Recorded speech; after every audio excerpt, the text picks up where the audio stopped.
Rallying in the 80s is the story of how a sport evolved through the first decade of a fledgling world championship, and also how cars and manufacturers changed as well. For example, the Ford Escort becoming the powerful Group B RS200. The Fiat Abarth in champion form as the decade began. The Lancia Delta, the champion car, as it ended. From the same stable, the Talbot Sunbeam Lotus, the Group B Peugeot 205.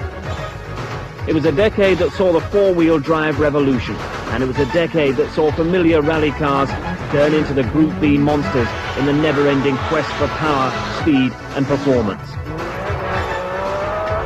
But by the end of the 80s, familiar shapes had returned, and the emphasis was still on superb engineering and as much as ever on the craft, skill and courage of the men behind the wheel.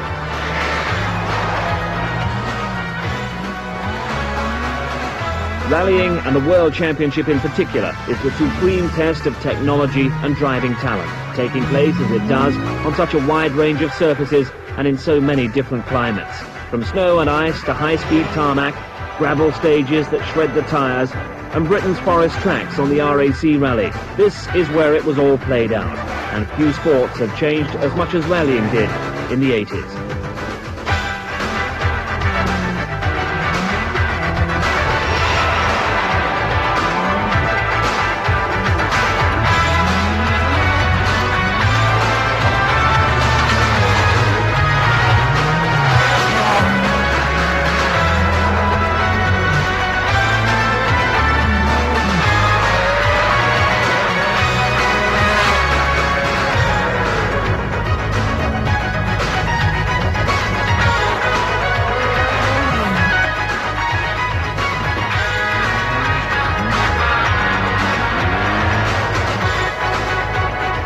This is where the action began, the 1980 Monte Carlo Rally, starting off the second year of the new World Rally Championship. Fiat and team boss Daniel Ordetto were looking confident, even though the 131 Abarth appeared to be near the end of its competitive life. However, in Walter Röhrl, the former European champion, they had a driver of undoubted world class. In previous seasons with the car, he'd helped Fiat to 2 manufacturers' titles, and in a limited season in 1979, he'd done enough to earn himself 9th place in the World Championship, helped in no small degree by a 2nd place on the San Remo.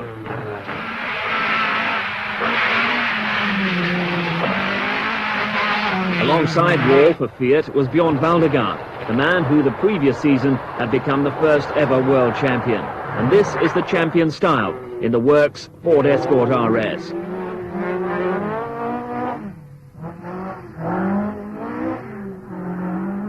But for 1980, Ford had retired from rallying to concentrate on developing a new car. The world champion didn't seem too downcast at the switch from Ford to Fiat.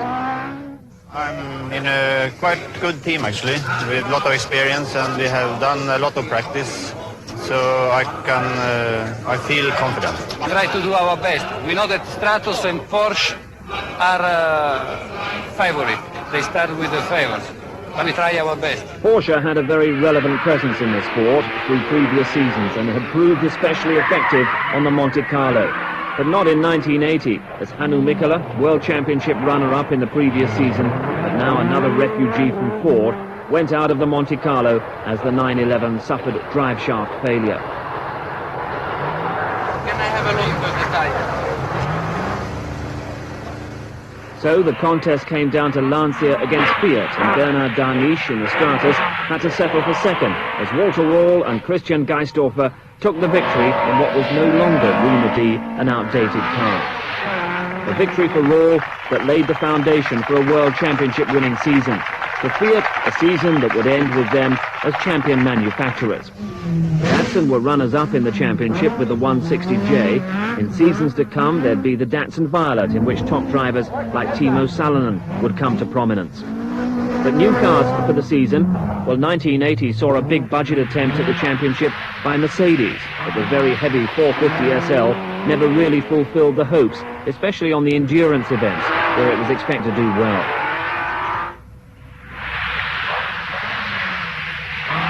The car was also involved in this incident that suggested that spectator safety was going to be a big issue in the 80s. Fortunately, there were no serious injuries here.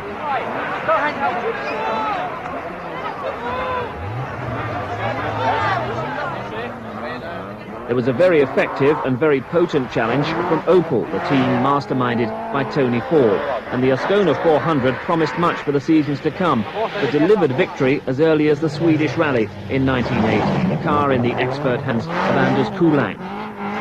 But the Manufacturers' Championship in 1980 saw Fiat from Datsun, and Ford were third, despite the withdrawal of the Works team.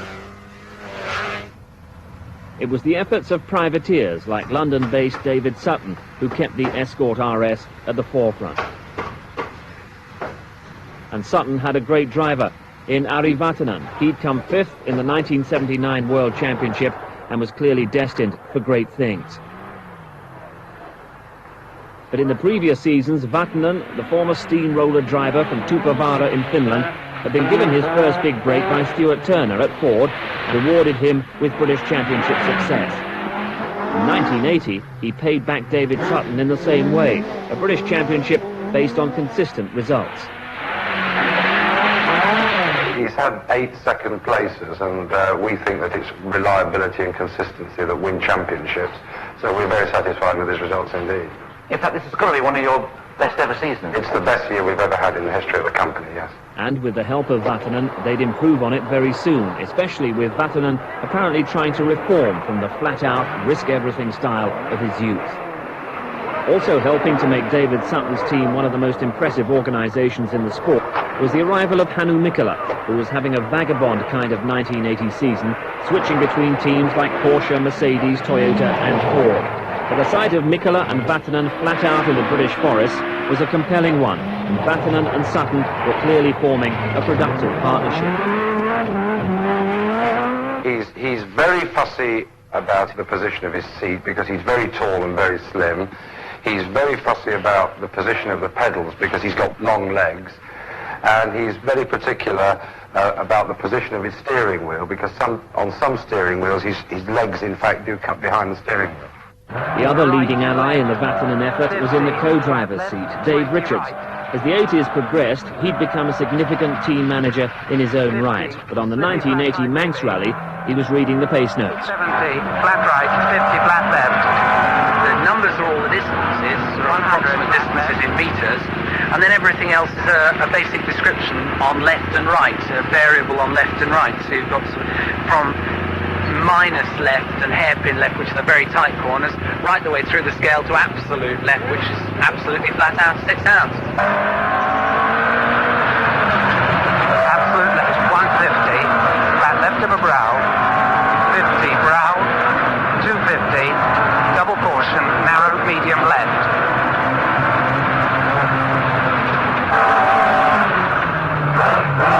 120, left, right. Professional co-driver, he's not on your way of winning, but if you have a bad co-driver, he can make a mistakes and jeopardize good driver's chances. And this is the kind of mistake that's always going to be the co-driver's fault.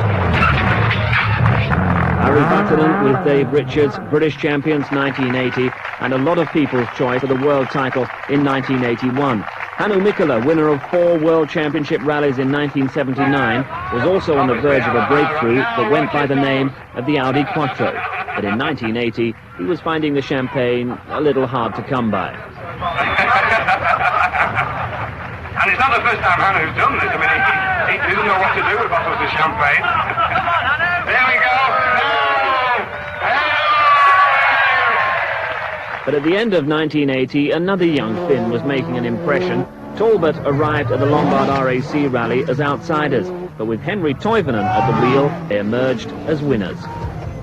Toivonen was still with Talbot as the Monte Carlo rally signalled the start of the 1981 season. Toivonen wouldn't upset the form book this time, though. Instead, a popular victory was claimed by a Frenchman at the wheel of a French car. A first World Championship success for Jean Ragnotti in the Renault 5 Turbo.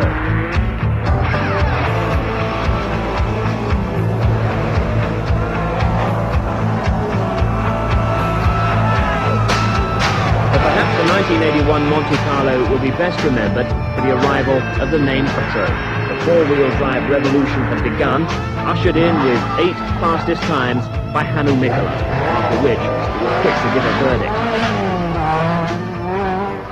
Every car is different to drive, and this one, I think it suits quite well my driving style, because I haven't been a driver who's driving very much sideways, and this car, you are not allowed to drive so much sideways. It goes fastest when it's on straight line. After that blistering start, Mikkola made a mistake and went off the road out of the rally.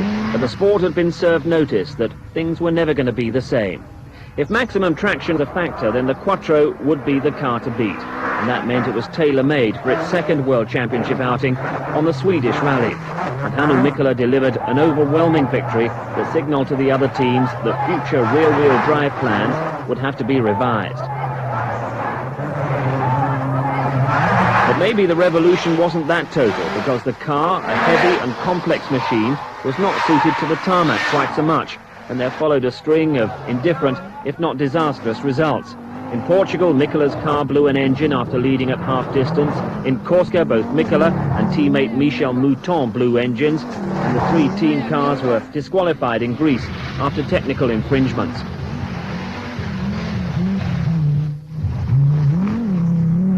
It was small wonder that Mikkola was looking frustrated, because this was the perfect opportunity for four-wheel drive to make an impression on the world scene, with Ford and Fiat, the big names of the late 70s, having withdrawn from competition for the time being. But after the mid-season despondency, the championship would end with four-wheel drive once again underlining its sporting potential. After the Thousand Lakes, victory would come at San Remo, and it was a very important success, because while the Swedish victory might have been written off as a special car for special conditions, there was no doubting the domination in the heat and dust of North Italy. It was Mikkola who set most of the fastest times, but Michel Mouton's consistent performance gave her the first ever win by a lady driver in a World Championship rally. And more was to come, as Mikkola won the RAC rally, with Mouton coming close to making it an Audi 1-2. But Audi didn't feature in the World Championship honours in 1981. Instead, it was Ari Vatanen who fulfilled all the promise of previous seasons to win in Greece, Brazil and Finland to claim his first World Drivers' Championship. It was Talbot who claimed the manufacturer's title, helped by the flamboyant style of Henry Toivonen and the more considered approach of Guy Freckeland. Talbot Datsun Ford was the manufacturer's order, but Vatanen and Toivonen, in drivers' terms, were the exciting future of rallying. But for Ford and Talbot, this was the last flourish of the old-style rally cars. The supercars and Group B were not far away.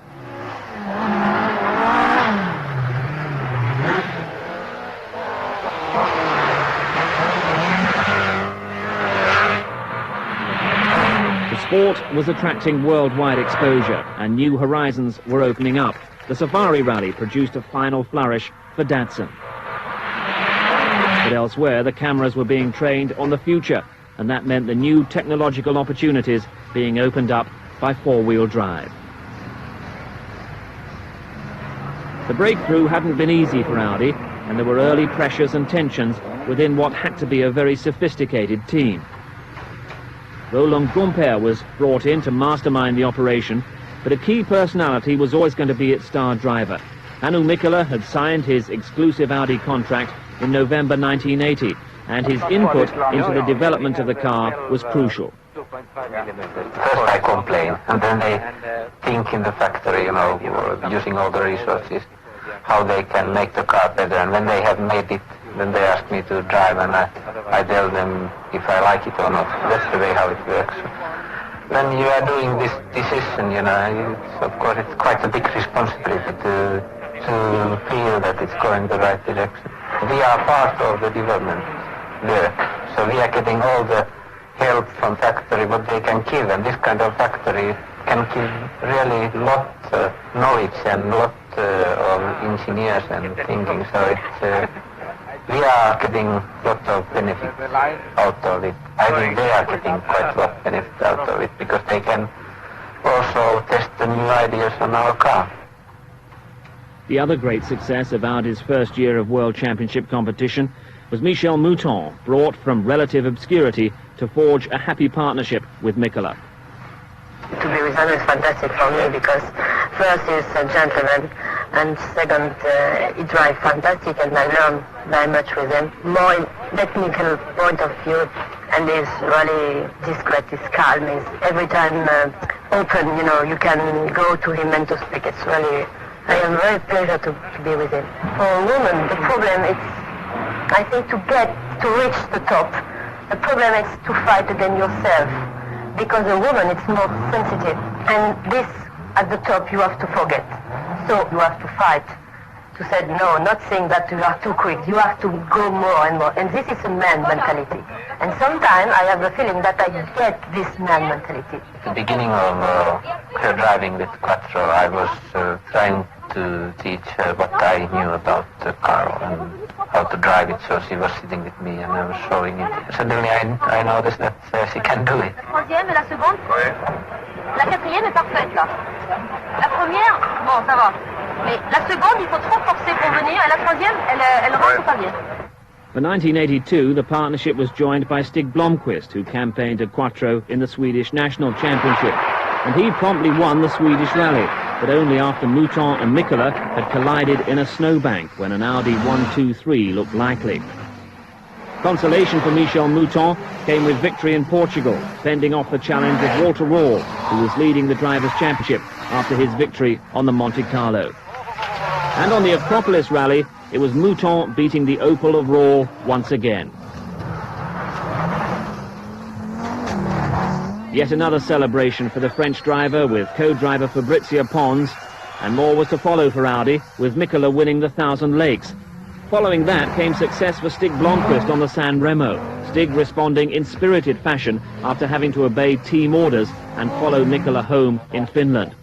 It was all helping to close the gap on Opel in the Manufacturers' Championship. And for Opel, falling off the start ramp in Sweden was not a great way for Walter Rall to follow up his Monte Carlo victory.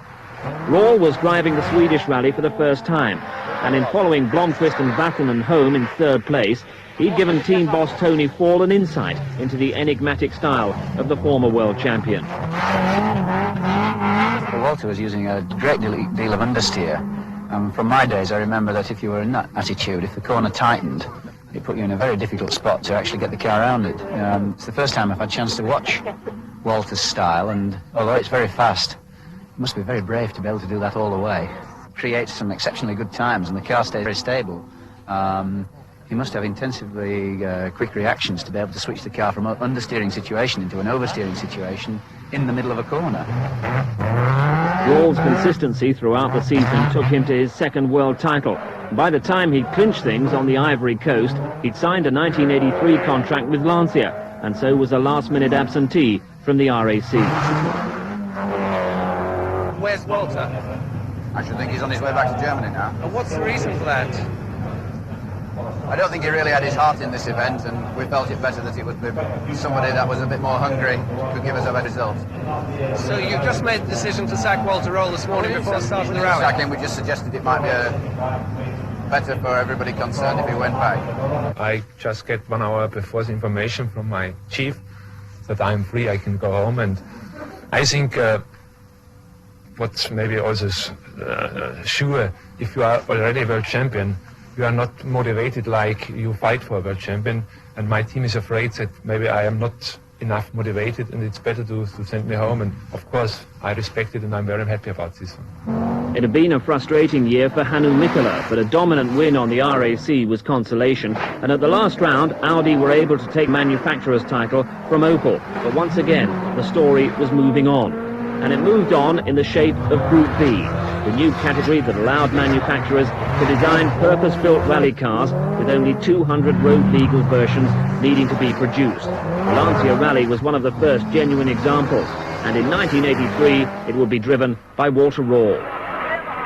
I have done it last year and I will do it this year. And after this race I will see how it's working. But for the first one, anyway, you have to go flat out. Alongside the world champion, Marco Allen, who had driven the car first in World Championship action in Corsica in 1982, and he'd taken it to fourth place in that year's RAC Rally. But this promised to be a battle royal between Lancia and Audi, two manufacturers totally committed to the sport and victory in the sport. the opening round on the snow-free Monte Carlo rally belonged emphatically to Lancia and to Walter Rall, driving as he promised, flat out. The world champion was in devastating form. Marco Allen, with his greater experience of the car, was almost 5 minutes behind, but still completing a Lancia 1-2. The best for Audi and the A1 Quattro was Stig Blomqvist on his first Monte Carlo, third place ahead of Hannu Mikkola, and no team orders. On to Sweden for what was now the only genuine winter rally. No Lancias and an event tailor-made for Audi. And after the embarrassment of the previous year, no mistakes from Hannu Mikkola, no mistakes from Michel Mouton. Remember, they collided 12 months earlier. Mouton was fourth, but victory for Mikkola, ahead of Blomqvist, who was debuting the Group A Audi 80.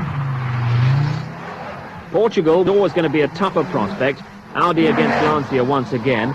And Audi 1-2, Mikkola from Mouton, with Rall in third. And this was the modern breed of rally cars at their very best.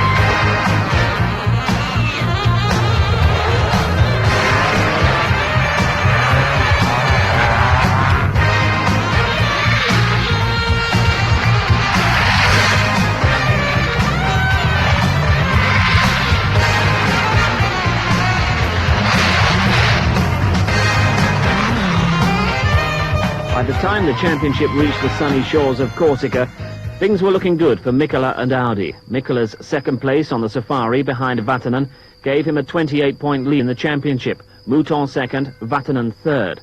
Audi was 16 points ahead of Lancia in the Constructors' Championship, Lancia third behind Opel. For Corsica, Audi had the new Evolution A2 Quattro, which represented a significant weight saving. They tested diligently, though a Lancia success appeared inevitable. For Mikkola, it would be a troubled rally. He'd make a valiant attempt to match the Lancias, but it would all end with a broken rear suspension. A whole catalogue of problems for Michel Mouton led to her retirement. The strain of a rather uneven contest shows for Michel, who left it to Fabrizio Pons to sum up the latest crisis. It was not exactly one dangerous corner, nothing particular, but the car was understeer and we went out. Corsica was Lancia's finest hour. A year after its World Championship debut, the Lancia Rally took the first 4 places, Allen winning from Rall. In Greece, it was Rall from Allen. Rall led the World Championship. In Finland, Mikkola has hit problems. The engine took fire and it has been problems since, and now we are changing this, what they call gallery. Let's hope they have time to change. Mikkola wearing the weary expression of a man who's already battled back to lead from 143rd position after an earlier transmission failure. But this is another setback, and from out on the stage, news of another fire for Michel Mouton. Can you still drive, Michel? Drive it into lake or somewhere, it will, you can't do anything else. If I start and if it's turning again, I cannot stop the fire. Aha, you are stopped and the fire is stopped. Yes, it was turning like hell. 3 kilometers after the start. Aha.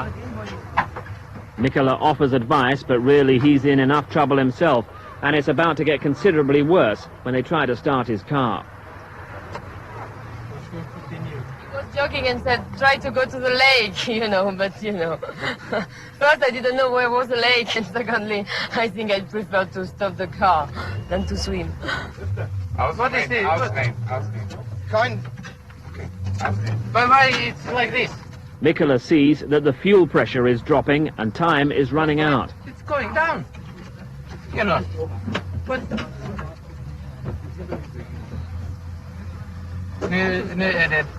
Sitter igen. Det är ingenting att... Har switchen är on där. Ja, de är on. No, out! Ja. What is it now? Standing. How long? 5 minutes. We are not out of time yet, but it's a long way to go. I don't know how you can smile. I don't know if I cry or smile. Mikola rode the problems, was fastest on 29 of the rally's 50 stages to produce one of his most famous victories and reclaim the World Championship lead. For Mikola on the San Remo, there came another engine fire, and this one was rather more terminal. Oh, we just tried to put it out, but it was too late. Whole car went. And Audi also got burned by Lancia, who claimed 4 of the first 5 places to give Lancia the constructors' title. The driver's title still lay between Alain and Rall for Lancia and Mikola for Audi. Our target is to win the championship, not to fight the 2 drivers of our team together. Okay, so they will go, I think, in the position they have now. That was how Lancia boss Cesare Fiorio announced that his men wouldn't be going to the RAC to contest the driver's title. Enough lira had been spent chasing the Audis already. They may well have caught one on the opening stage. Arne Hertz giving valuable support to the suspension of Mikola. Mikola followed Blomqvist home and was world champion. But then Walter Rall made the decision to switch from Lancia to Audi, an intriguing combination for the 1984 season. After last year, in my opinion, I was thinking maybe it's possible to win with a 2-wheel driven car.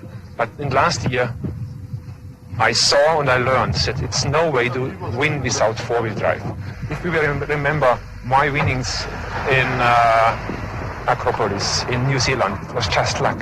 It was no way normally to beat the Audis, and they have been unlucky. That was the reason, and we should not forget it.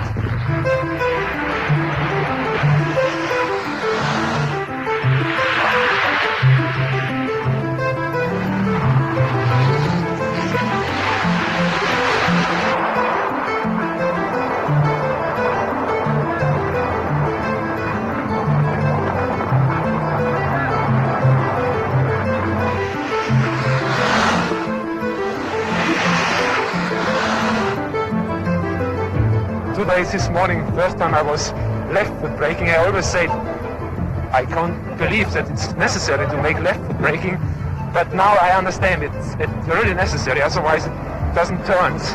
And of course, if you are only 15 years have used the left foot for the clutch, you have not so really sensitive feeling for braking. That's the reason which I have to learn. Rall plus Mikola plus 4-wheel drive. Lancia knew that the odds were stacked against them as they entered the 1984 season with the powerful but 2-wheel drive Lancia Ralli. However, there was an optimistic feel about their pre-season get-together in the snow. Alain would be supported by Jean-Claude Androuet and Attilio Bettiger.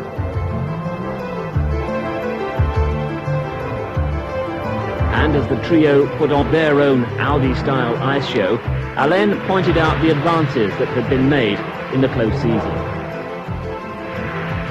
Last year I have in 2-liter engine, now I have 2.1, and I have in 20-25 horsepower more, big compressor, and also I have in differential more longer. I have an average now 185 kilometers per hour, and last year I have only 164, and also I have in 20 kilo less in car, and much good power. You know, I have a good torque, and also up I have a good engine, and I am very happy my engine.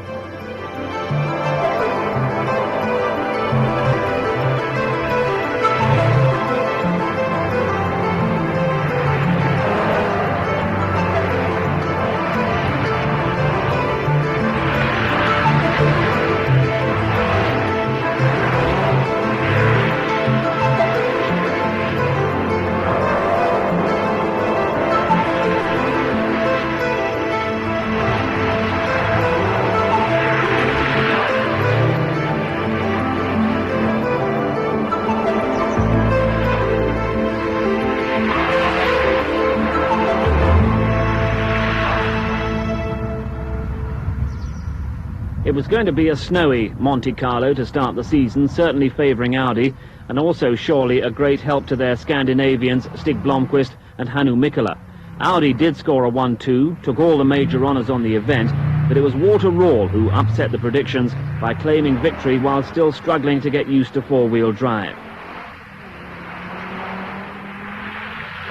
The best Lanciers were 5th and 6th. Audi had at last won the Monte Carlo, and with a German behind the wheel, who was proving himself to be the best driver in the sport. On the Swedish rally, Stig Blomqvist carried number 1 and finished number 1, heading another Audi 1-2-3 with Michel Mouton second, Per Eklund third. Stig's 7th victory on his home event.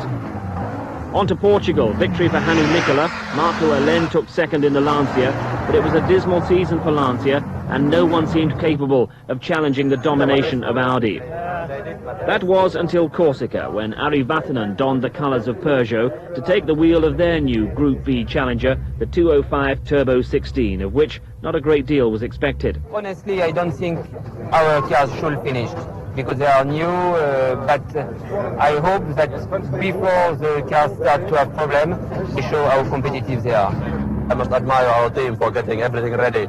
They have worked under extreme pressure the last few months. They have worked literally day and night to get cars ready and to get cars homologated, and I'm very happy to be here. We are here to get more experience, and regardless of our result on this one, we just try to do our best. And Ari's best was quite sensational. The previous season it seemed that the immensely talented Vatanen had gone off the boil, but the four-wheel drive supercar seemed to spark new life into the Finn. After 8 stages, Vatanen was ahead. At one point his teammate Jean-Pierre Nicolas was second. It mattered not that eventually Vatanen would crash 80 feet down a bank in a violent accident. A new chapter of Group B rallying was being written. 350 horsepower, the Peugeot 205 Turbo 16 would be a World Championship winner before long. Making a less spectacular debut in Corsica, Audi's latest progression, the 20-valve shortened Quattro Sport, but even in the hands of Walter Rall, it was cumbersome, off the pace, and retired on stage 8. Despite Peugeot capturing the headlines, it was Lancia's rally. Mickey Biasion marked himself down as a driver to watch by taking second place behind his teammate Marco Alen. But it was to be the Italian's only success of the season. Stig Blomqvist added wins in Greece, New Zealand, Argentina and the Ivory Coast to his victory in Sweden, and he was crowned world champion with the highest total of wins in one season. Audi took the manufacturer's title, but Peugeot dominated the latter part of the season, Vatanen winning the Thousand Lakes, the San Remo and the RAC in a style that suggested the golden years were over for Audi. Waiting in the wings also for 85 was Lancia's new four-wheel drive challenger, but at the end of 84, Peugeot were the class of the field. Another Group B car making an impression during 1984, the Toyota Celica Turbo, and emergent Juha Kankkunen took it to 5th place on the Thousand Lakes.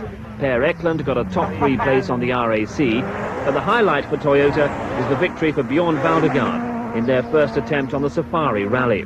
Valdegaard fought off the challenge of Lancia and Audi to win the fastest ever East African event with the Opel Manta of Rauno Aaltonen second.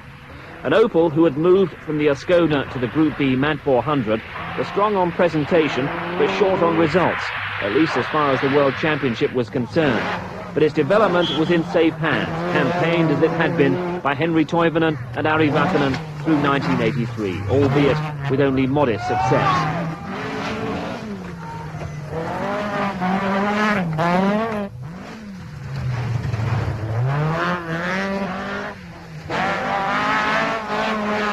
But the Manta in full flight was one of the most stirring sights on the World Championship scene, and in 1984 was among the most thrilling spectacles on the British Championship scene, where Jimmy McRae and Russell Brooks fought out a personal duel, fending off the occasional visits of Hannu Mikkola and Walter Rall.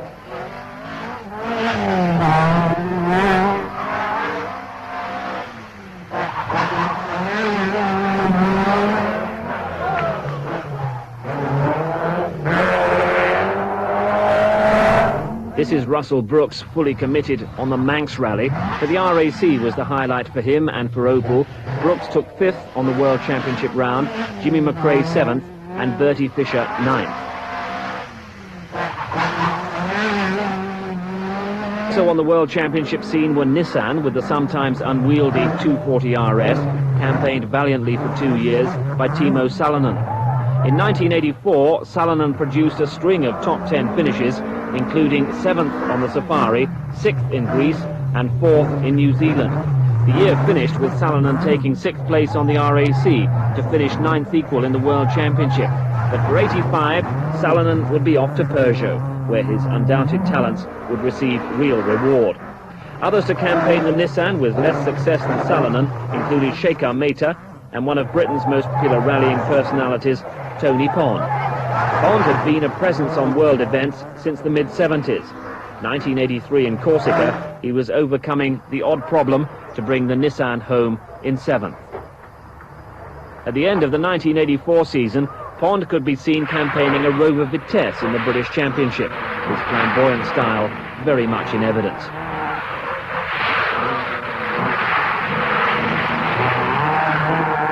It was the start of what looked like a very productive relationship with Austin Rover, with Pond set to campaign the manufacturer's new Group B car in the seasons to come. Before all that, though, Pond had to overcome this moment of embarrassment on the opening stage of the 1984 RAC.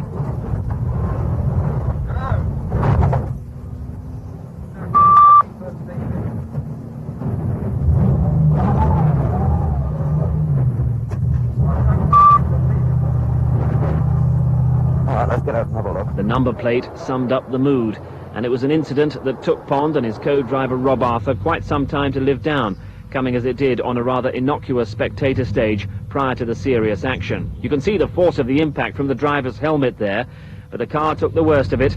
Pond was out of the event, and Group A for him was almost over. Group B was beckoning.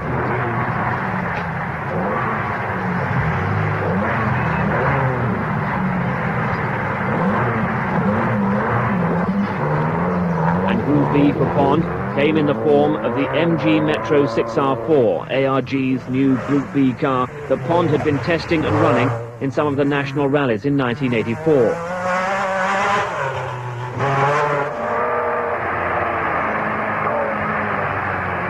The traction and the stopping power of the car is unbelievable, and even the handling in the corners is not unlike a conventional car once you get it set up.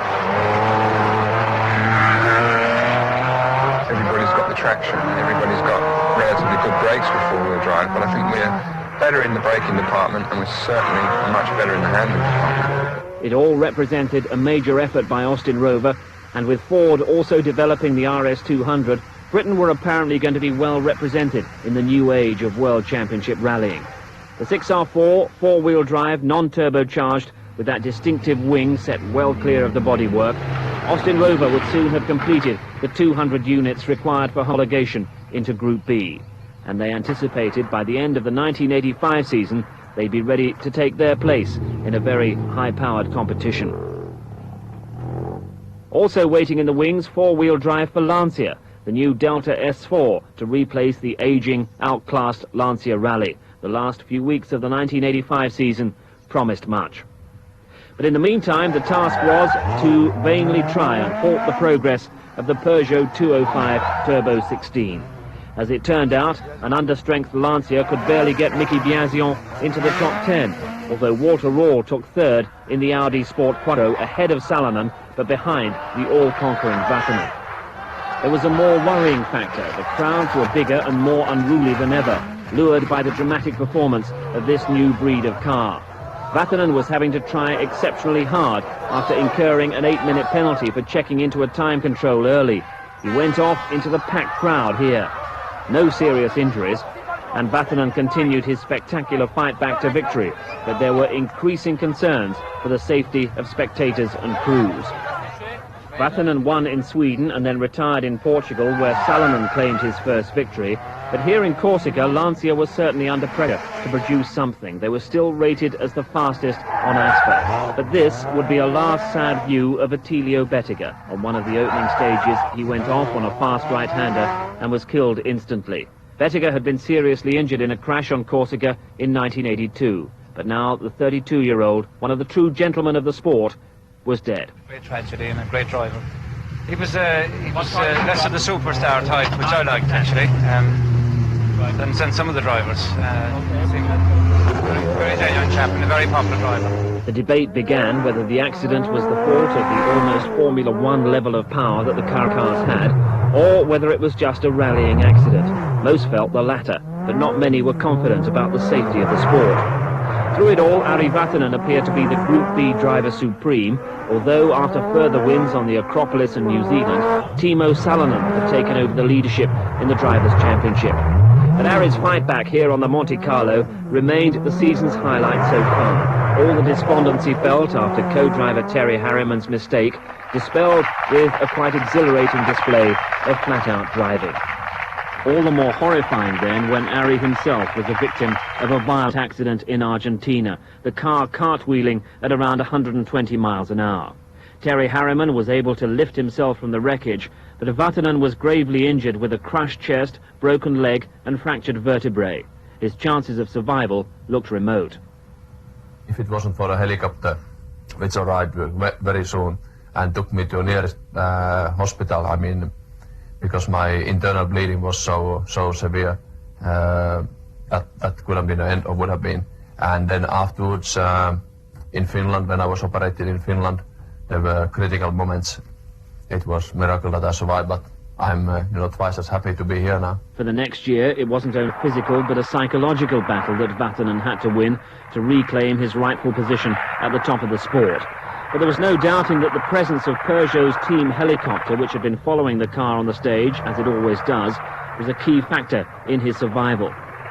In the mid-80s, it wasn't only the cars, but everything that surrounded them that turned the World Rally Championship into a great technological exercise. The ability to service and maintain cars swiftly in comparatively remote regions turned the leading teams into armies on the march. This is the kind of backup in terms of spares and support vehicles that kept the Audi World Championship effort on course.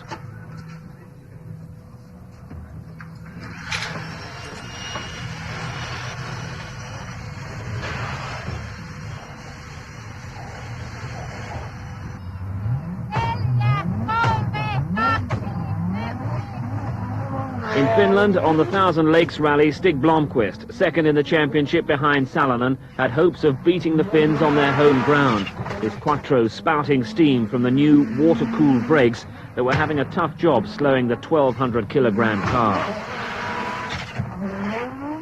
Blomqvist was never able to get within striking distance of the eventual winner, the new world champion Timo Salonen, but he looked impressive nevertheless.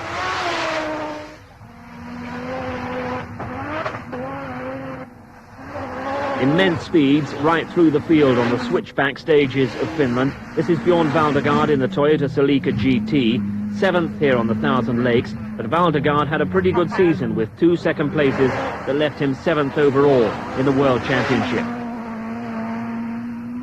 The new world champion, Timo Salonen, on his debut season for Peugeot. He won in Portugal, and then a run of 4 straight victories in mid-season gave him the title by a comfortable margin.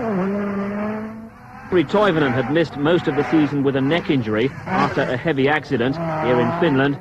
He's heading for another one.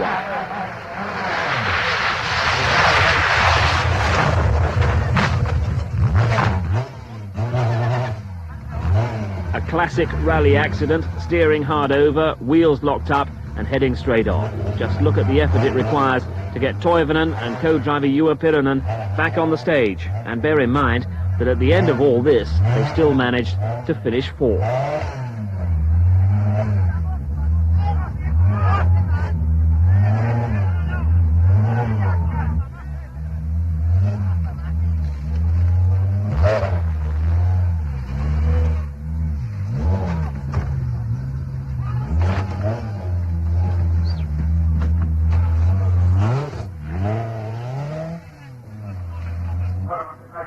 The world champion followed this victory up with 2nd place behind Walter Rall in San Remo, and Peugeot then prepared themselves for the new crop of Group B cars on the Lombard RAC. And these included MG Metro 6R4s, one car for Tony Pond, the other for Malcolm Wilson.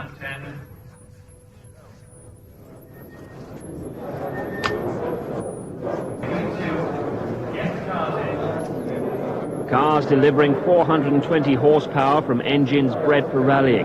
And the event would attract national interest as never before, as Pond took his car into 3rd place, mixing it for Britain with the best opposition in the world.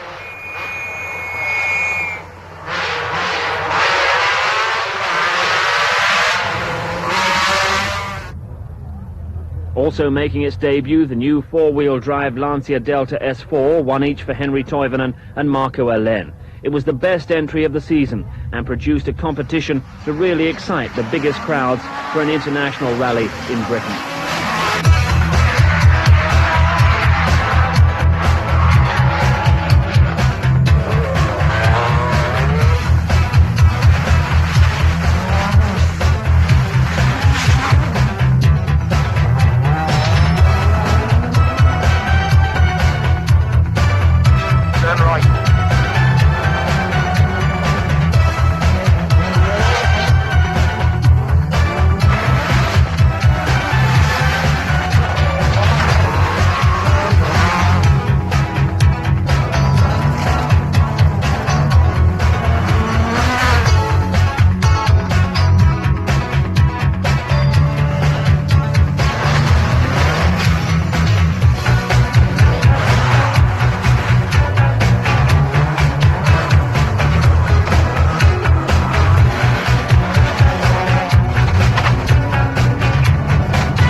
Third position behind the two Lancias were only really starting to pull away when the forest tracks became frozen. The three Peugeots all went out. Toivonen never stopped attacking, never stopped taking risks. The second victory on the event for the Finn, who now seemed to have the sport at his feet. And no one was surprised when Toivonen started off the 1986 season with a victory on the Monte Carlo that matched the success of his father 20 years earlier. The manner of it was a little surprising, with Toivonen having a collision with a spectator's car when leaving a stage, and considerable effort was required by the Lancia mechanics to keep Toivonen's hopes alive. Peugeot and Austin Rover left Monaco rather demoralised. But back into the sport for the Swedish rally came Ford, back in the World Championship for the first time in years, with their stunning new car, the Group B RS200. After a battle against the clock to produce the 200 required for qualification, the team had spent sleepless nights making sure they were ready for Sweden. The cars would be in the hands of Kalle Grundle and the acknowledged master of the Swedish rally, Stig Blomqvist. The team that took the manufacturer's title in 1979, in the days of the Escort, had produced a very different-looking car. But Peter Ashcroft, competitions manager in '79, aimed to be a winner once more. Not an evolution car like everybody else is running. It's our basic Group B car, which we've made 200 of. We're fairly confident. We've done quite a lot of testing, and as you know, we got the homologation finally sorted on 30th of January, and that has meant a lot of work for the Borum mechanics in getting the vans ready, the service vehicles ready, and getting the cars ready. We got the cars over here on Sunday. We've done a little bit of testing just to make sure they were all right, and we've been setting up gearboxes and spares and things like that. A British team, but no British driver. So why the decision to go with Grundle and Blomqvist? We chose Stig. He was obviously a world champion and one of the best there is, and Kalle to support him as the number two. But above all, we want winners, and I think with Scandinavians, we've got that. After the disappointment of Monte Carlo, this was an important test for the British manufacturers. In the opening stages, Stig Blomqvist showed early promise with the Ford, but early promise was all it became. Blomqvist was lying fourth after the opening series of stages, but early on the second day went out with a seized engine, leaving Ford hopes with Kalle Grundle. Juha Kankkunen had moved from Toyota to Peugeot in the close season. He'd opened with 5th place on the Monte Carlo and was going well here. Not quite as well as the early leader Salonen, who was no doubt stung by accusations that he hadn't been trying on the opening round.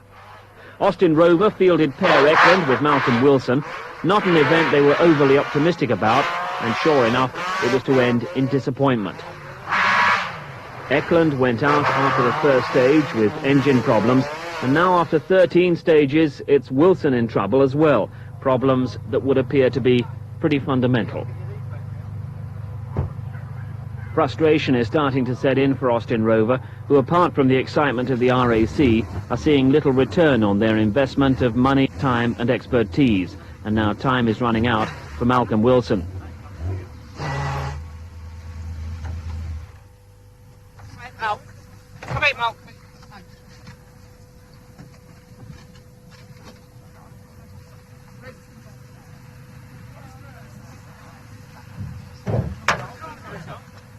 bolts for the slave cylinder? Did you put them back in? We're gonna have to go, lads. Yeah, right, yeah. Can you go without the tunnel cover on?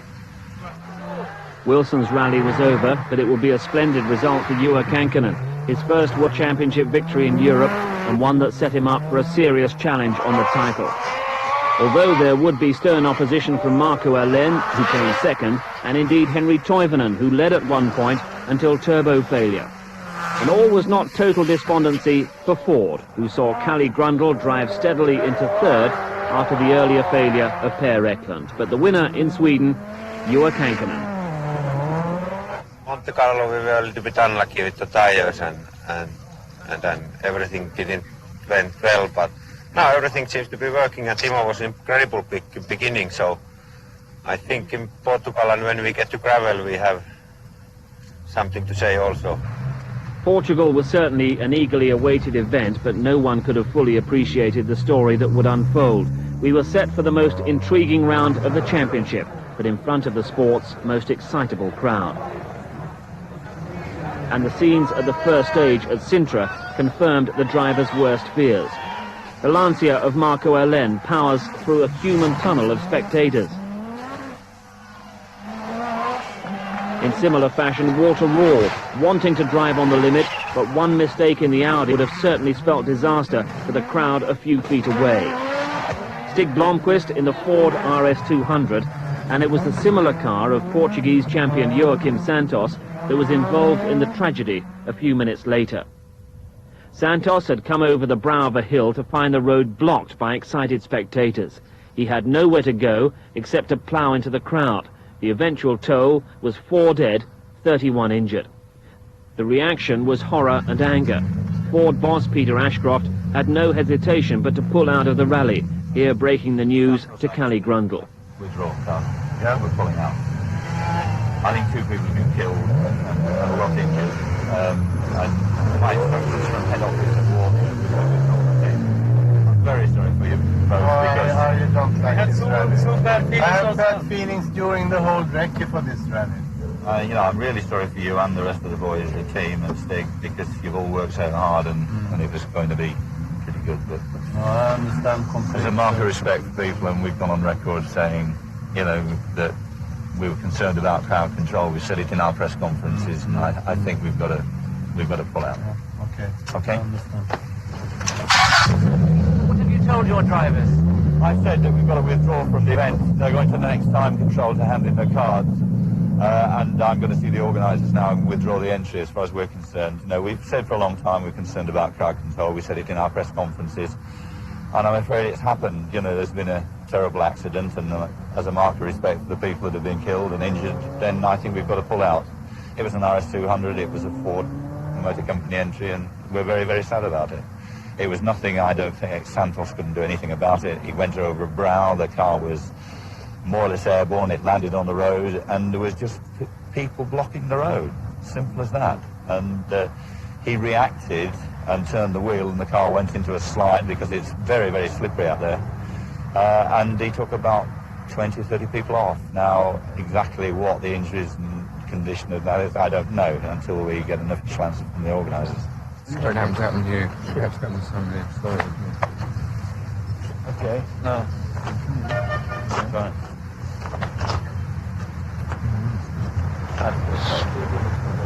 What's your opinion they should do? Mate, we can't. I am not prepared to go on as a driver, irrespective. No way. Whatever. What are you going to do then? You're going to tell the Going organisers? into that control, and that's where I'm stopping. I've got my own conscience. I'm not prepared to drive between people at 120 miles an hour. Just no way. Was it worse than you ever remember when you were here before? No, it's always been bad. You could have done the same damage with any car, but the cars are 400 horsepower plus. And the margin of error. You make a tiny error, you're killing people. I just can't see the logic of it. Tony Pond determined to pull out. Malcolm Wilson in the other MG Metro 6R4 felt the same. My car stepped out of line slightly, a full sort of four-wheel drift, and the spectators must have been this far off the rear end of the car. they were just all moving back, the whole crowd was moving back, and I mean the car's going towards them. I mean, another 5 mile an hour more, you know, and I would have been in them. I mean, it's crazy. And I mean, I don't want to continue because, I mean, well, to live with that for the rest of your life. Marco Alen in the Lancia, another angry man. You think the organiser will be forced to listen to you and cancel them? I'm not going. No, you're not going? Okay. Anyway. Maybe. I am only Lancia, but anyway, I'm not going. I think a lot of the drivers agree with you. They're not going to go. I don't know, but I say absolutely no way. You know, that says you're having too small road here and too many spectators. That means, you know, in North you're having large road, but you're coming much more fast. But anyway, at night time, and we will see. But since we're at this stage, absolutely, I'm not going. I sympathise with you. Thank you. The top teams all pulled out. The future of the Portuguese rally was in serious doubt, but most importantly, the crowd problems in the sport had to be tackled immediately. Then another tragic blow for world rallying. In Corsica, the death of Henri Toivonen with co-driver Sergio Cresto. The sport's most exciting driver perished instantly when his car flew off the road and exploded. The loss of Toivonen and Cresto would force the governing body to act not only on crowd control, but Group B as well. It was really terrible news, you know, I have known Henry from when he was kid. So you know, 5 years old. You know, so it's very hard to believe it has happened. This time, I think he was the fastest driver around. You know, winning RAC Monte Carlo, and everything was just open for him, and you know, it's a really terrible thing. It's been a sad start to the season all round with stories like this. The debate is going on in the papers about exactly where the sport is going. What is your view about the power of the cars and the kind of events that we see them competing in? Yeah, it's two problems. You know, the first one is the spectators, and we have been extremely lucky not to have any big problems and accidents before. They have been really, you know, on the cards all the time.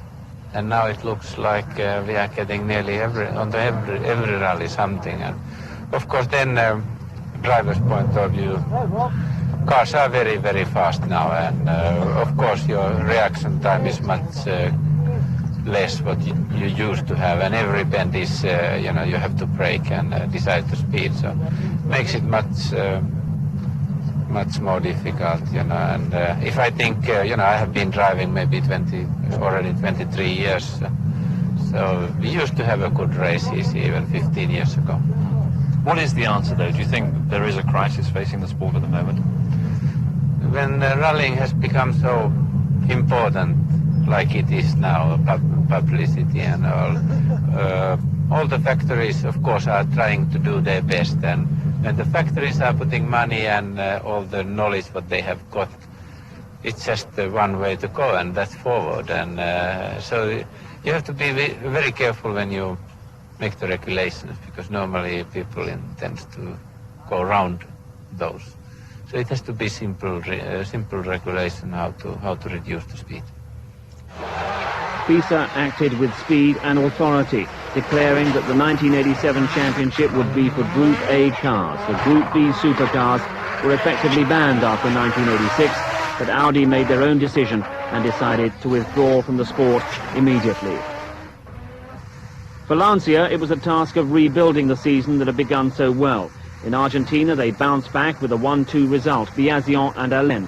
Cali Grundle was a recruit to the team for the Thousand Lakes. Team boss Cesare Fiorio knew that Lancia was still in range of Peugeot in the Constructors' Championship. Alen could still catch Kankkunen in the Drivers' Championship. We have started this championship in a fantastic way by winning, well, before RAC last year, and then Monte Carlo, and doing very well in Sweden, in Safari and Portugal. But then, unfortunately, we had this bad accident in Corsica. And therefore, our championship now is all uphill. You know, always difficult to get, and we are trying to win this one to obtain the possibility to continue up in Sanremo and RAE. There was still a Toivonen in the fray. Henry's brother Harry Toivonen joined the ranks of Austin Rover. Lancia against Peugeot against the 6R4. The last days of Group B were going to be quite a spectacle on the Thousand Lakes and San Remo.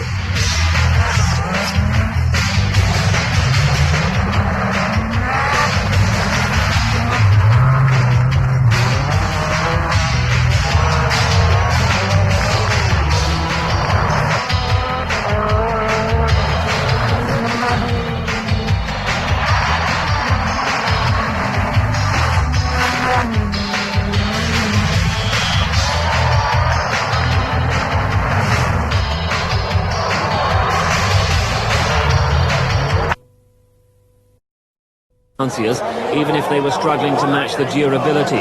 And in Juha Kankkunen, they certainly had a driver who could live with the best. They weren't able to prevent Miki Biasion becoming the first Italian to win the title, though, or Marco Allen winning his 18th World Championship event in what was an epic 1,000 lakes. But they proved that the immediate future might not be all Lancia.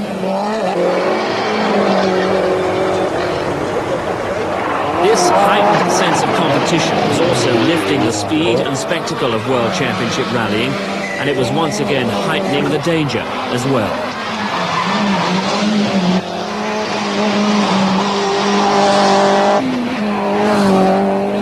On the Monte Carlo rally of 1989, spectator control was chaotic. Alex Fiorio ploughed off a snowbank into the crowd, and 2 spectators were injured. It seemed that the sport was back to the bad old days of 2 years ago in this respect, and it was hard on a young driver who was struggling to get to grips with the automatic clutch on the Integrale.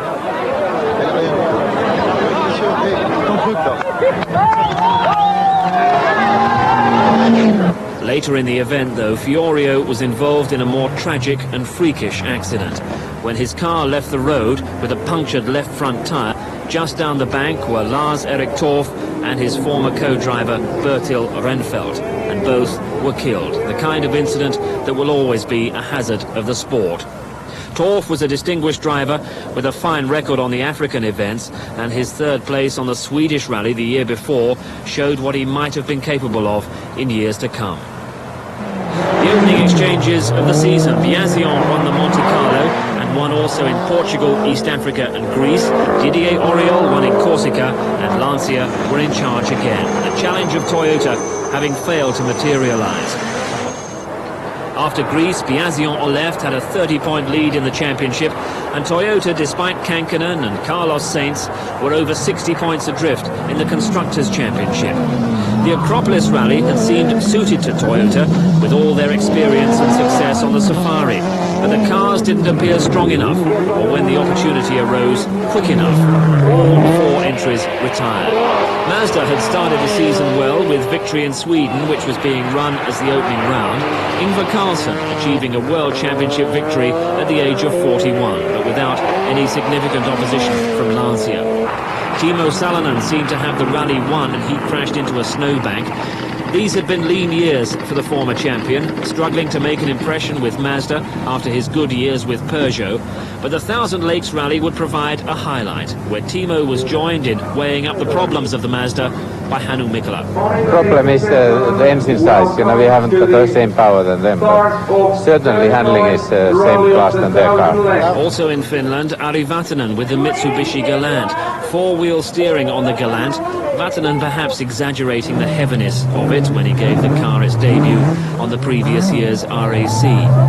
But on the Super Special of the 1989 Acropolis, Vatanen was joint fastest, so a 4-wheel steering car had at least led a World Championship rally. And there'd be another Galant for Michael Eriksson on the Thousand Lakes. I'm very hopeful for this rally. I have a good feeling for the new Mitsubishi, and well, I can't tell you so much more. His handle's very predictable. Because it's big and slightly heavy, but the good side of that is that it's very stable and doesn't make any nasty moves suddenly. And what an event the Thousand Lakes turned out to be. Right on the pace were Mitsubishi, Mazda and Toyota. And though they were quick, the Lanciers were getting beaten.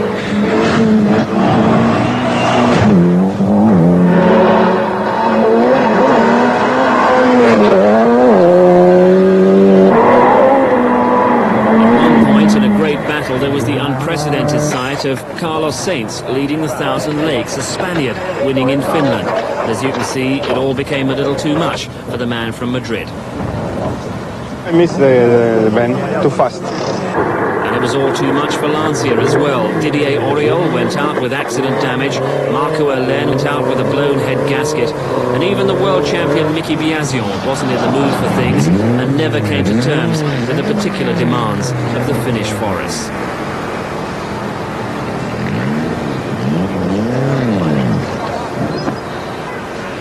which left the unlikely combination of Mitsubishi and Mazda. Vatanen had disappeared with a blown engine after 20 stages, so it was Michael Eriksson, on loan from Lancia, who took the victory.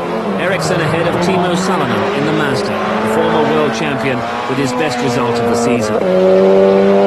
On the San Remo, Lancia hit back with their latest progression, the 16-valve Integrale, and in the hands of Didier Auriol, it made quite an impression.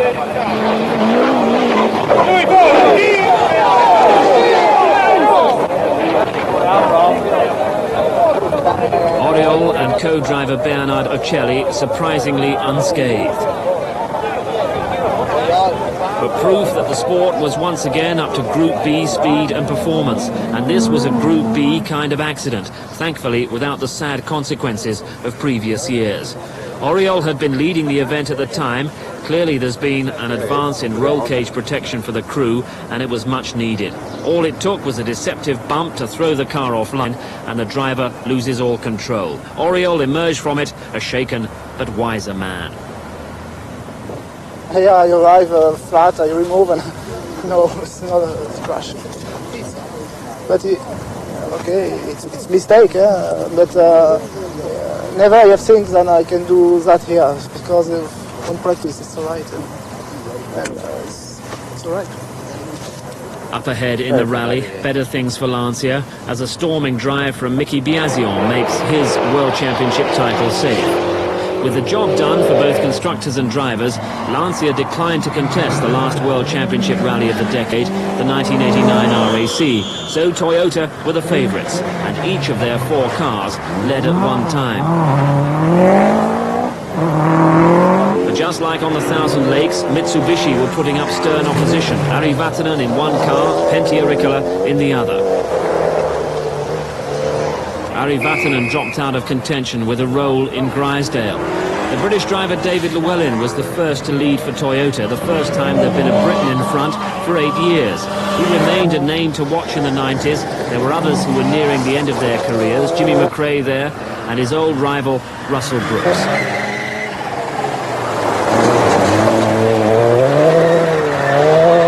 Wilson has always been among the fastest and most talented of the domestic drivers, and proved it on the RAC with a 10th place finish, the top British driver. In the 80s, Ari Vatanen has had to recover from worse dents and greater setbacks than this, hence the amusement of Timo Salonen. He asked what happened, how car is so bad looking. It's like your car normally, Timo. No, I never see so bad car. I just cut the corner, Timo. I should not cut the corners. I learned it from you. And there was a tree stump in the ground. I think so. Back to driving school, I think so. Seriously, Harry, what happened this morning? No, exactly. I just cut the corner on the first Grisdale. Not much, but there was a tree stump in the grass, and it just launched it over immediately. Front wheel was bent, but that's all. They're all aligned now. Vatanen bowing out of the 80s in style, but his teammate was going to have his greatest success with this final fling of the decade. Pentti Ricola, 44 years old, contested his first RAC 16 years earlier. Now living in Britain and almost an adopted British driver, he was going to provide the big crowds on the final day the closest they'd get to a British success.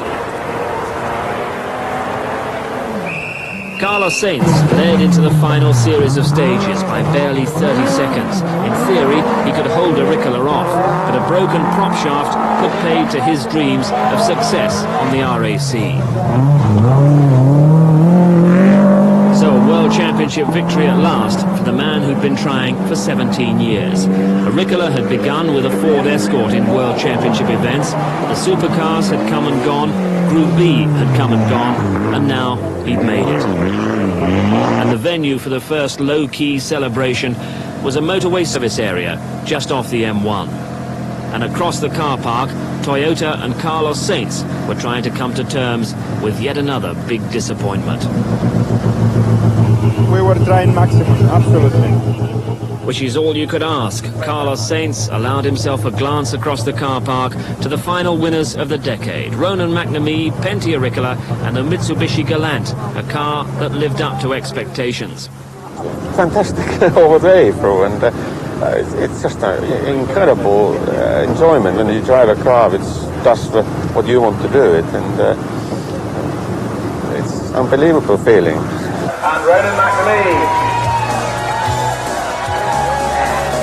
And that is World Championship rallying in the 80s. It was high speed, high tech, but always with room for the human touch.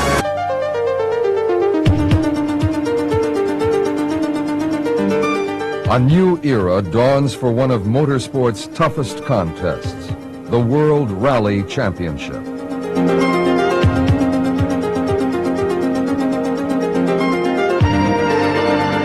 The greatest crews in the world will battle out the title chase across 4 continents in a fierce competition which will take them from the sun-baked roads of Africa to the icy forest tracks of Sweden.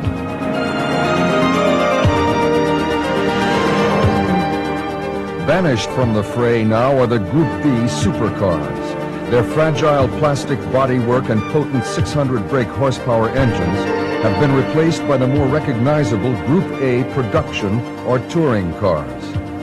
Metal bodywork will now protect the crews, and a maximum 300 brake horsepower is at their command in their quest for glory around the globe. In America, Argentina, Africa, and the slippery British forest.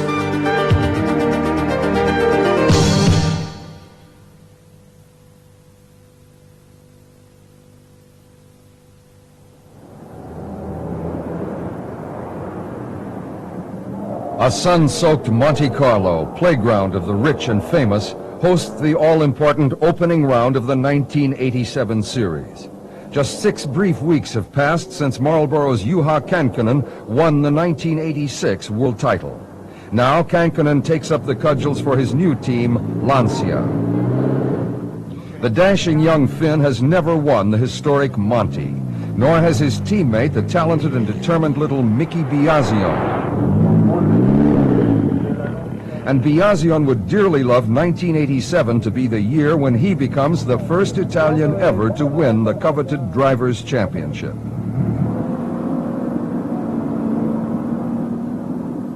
As the cars head into the snowy mountainsides, the two-wheel drive Golf GTI struggles for grip, while the ponderous Audi 200 Quattro of twice world champion Walter Röhrl is fighting hard in the wake of the leading Lancias. Ex-champion Stig Blomqvist gives chase in the four-wheel drive Ford Sierra.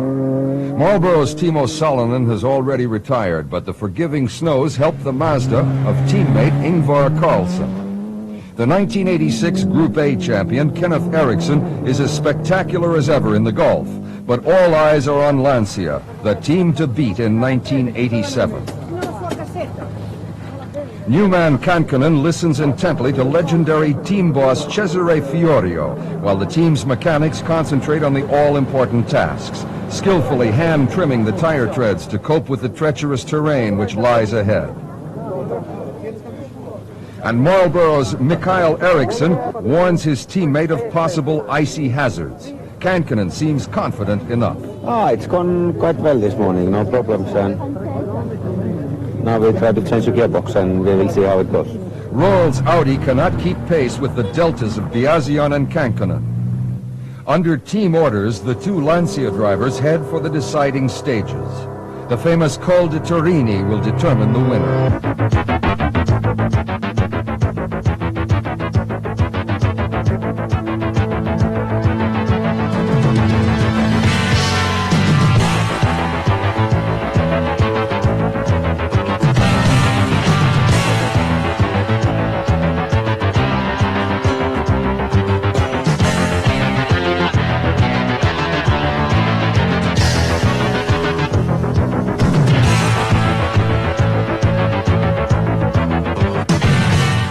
Biasion is smooth and swift, and reigning champion Kankkunen shows just how determined he is to hold on to his title.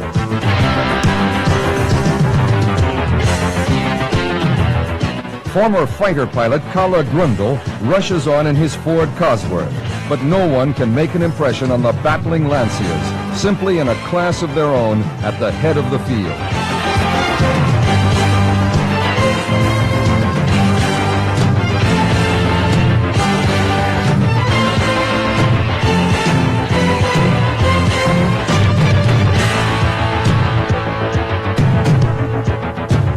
Finally, it is Biazian who takes the honors. His first ever Monte Carlo victory and his second World Championship win with co-driver Tiziano Siviero. From the French Riviera, the teams head north to Scandinavia and the picturesque pine forests of central Sweden.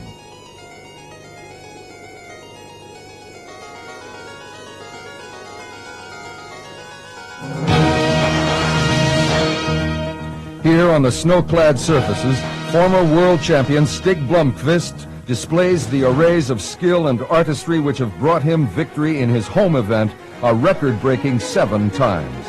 While co-driver Bruno Berglund calmly describes the hazards of the road ahead from his detailed notebooks, Blomqvist's mind and body are in perfect unison. The Swedish ace anticipates every demand of his powerful Ford, delicately dancing his way through the gears as his car skims over the tree-lined tracks, performing a veritable ballet on ice.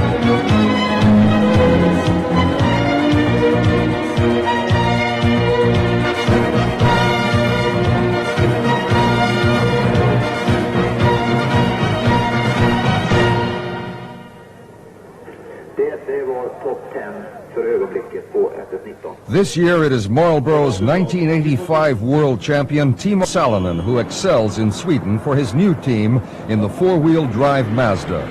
The 35-year-old Finn is in devastating form. Heavy snow severely hampers the progress of Juha Kankkunen's #1 Lancia in the early stages. Marlboro's new young Swedish signing, Mikael Eriksson, seizes his chance to lead the field at the end of the first day.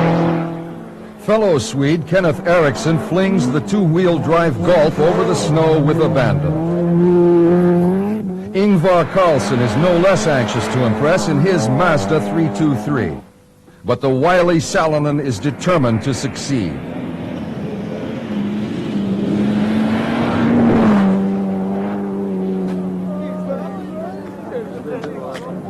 Young Mikael's dreams of victory evaporate after a time-consuming spin. Markku Alén has not had a happy rally, off the pace in Lancia #4. Sweden's Lars-Erik Torp, on sabbatical from Toyota, seems out of touch in his private Audi.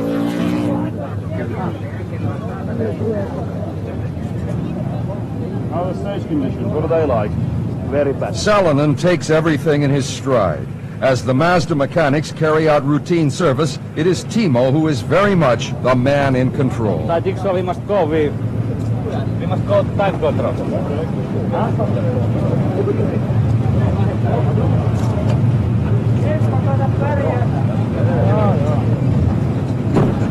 For Markku Alén, it is a different story.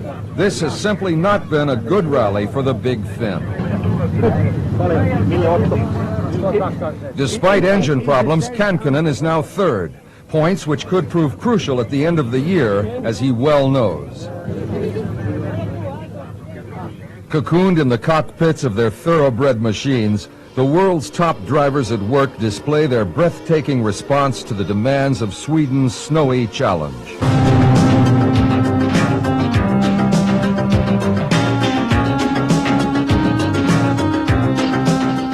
In tight-lipped concentration, they tackle nature's toughest conditions with a contemptuous ease. Four- or two-wheel drive, it doesn't really seem to matter to these incredible men in their flying machines.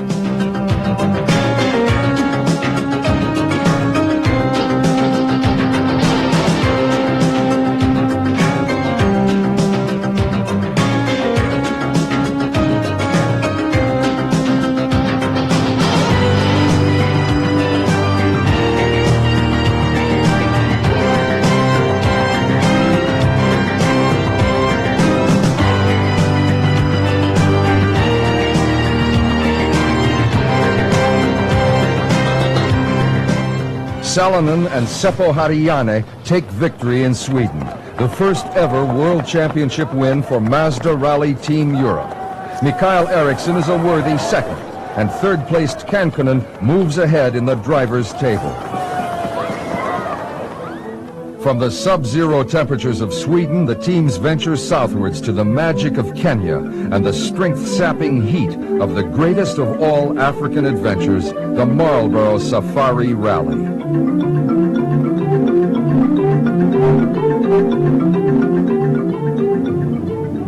Kings of Africa, Toyota Team Europe, defend their title with the pristine new Supra, and three-time Safari winner Bjorn Valdegaard heads the attack. But Audi are back, with the ever-popular Hannu Mikkola seeking his second Safari win, and the first for a four-wheel drive car. The mercurial Kenneth Eriksson is there too, to threaten his peers in the speedy Golf GTI.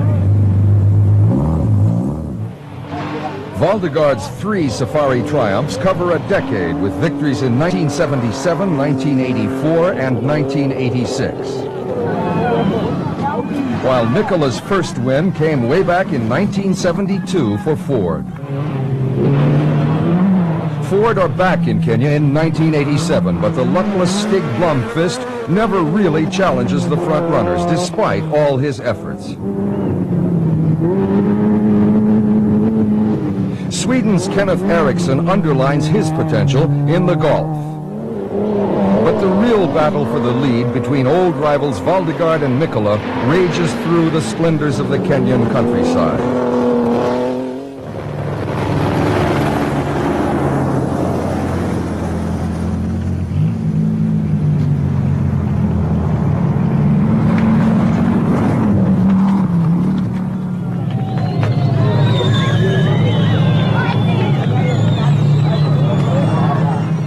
As the tension mounts, Mikkola's longtime co-driver Arne Hertz seems calm enough as the cars check into the Nakuru control.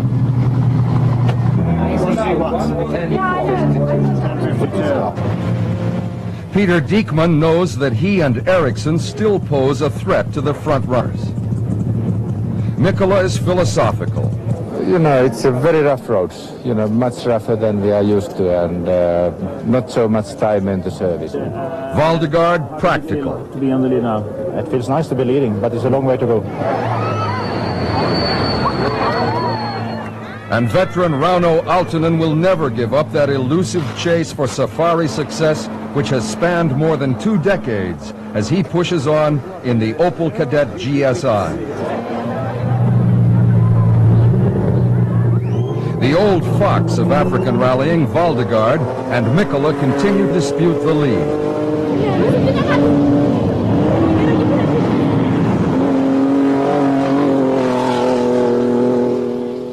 Aaltonen can only hope. Mikkola was the first European-based driver ever to win the Safari in 1972. For him, the stakes are high.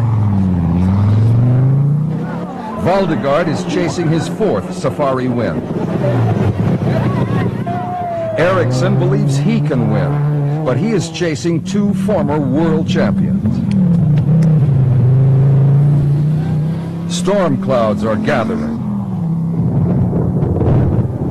The torrential rainstorms of Kenya can upset the best laid plans. 4-wheel drive is certainly an advantage for the Audis.